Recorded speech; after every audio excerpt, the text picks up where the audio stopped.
নমস্কার বন্ধুরা, আজ আমি তোমাদের সঙ্গে বিটরুট চিলা রেসিপিটা শেয়ার করব। তো বিটরুট চিলার জন্য আমি হাফ কাপ বেসন নিয়েছি, তাতে একটু লবণ আর একটু হলুদ মিশিয়ে নিলাম। নিয়ে এবার আমি অল্প অল্প জল দিয়ে আমি এই বেসনের ব্যাটারটা তৈরি করব। প্রথমেই আমি বেশি দেব না, অল্প অল্প জল দেব। এই ব্যাটারটা ঘনও হবে না, আবার খুব পাতলাও হবে না, একটু মিডিয়াম হবে।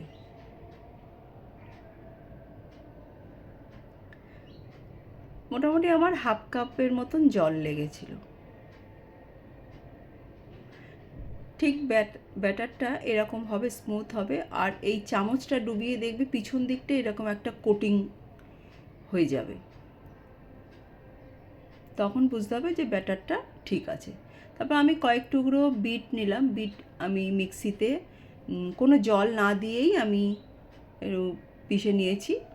নিয়ে সেই বিট 2 চামচ এর ভেতরে দিলাম।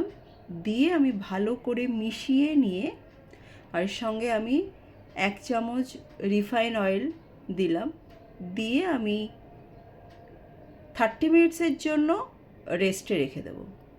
বেসন ব্যাটারটা বানিয়ে 30 মিনিট রেস্টে রাখলে ওটা ভালো সফট হয়ে যাবে। তারপর আফটার 30 মিনিটস আমি একটু পেঁয়াজ কুচি, লঙ্কা কুচি এতে মিশিয়ে দিলাম। দিয়ে আমি এবার একটা তাওয়া বসিয়ে দিলাম গ্যাসে।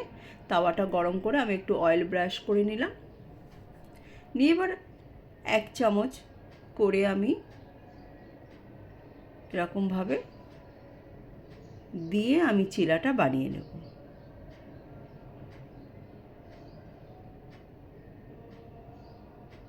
ওপরটা যখন একদম শুকনো হয়ে যাবে তখন এরকম চারধার দিয়ে অল্প তেল দিয়ে দেব। দিয়ে এবার আস্তে আস্তে করে আমি এটা পাল্টিয়ে দেব।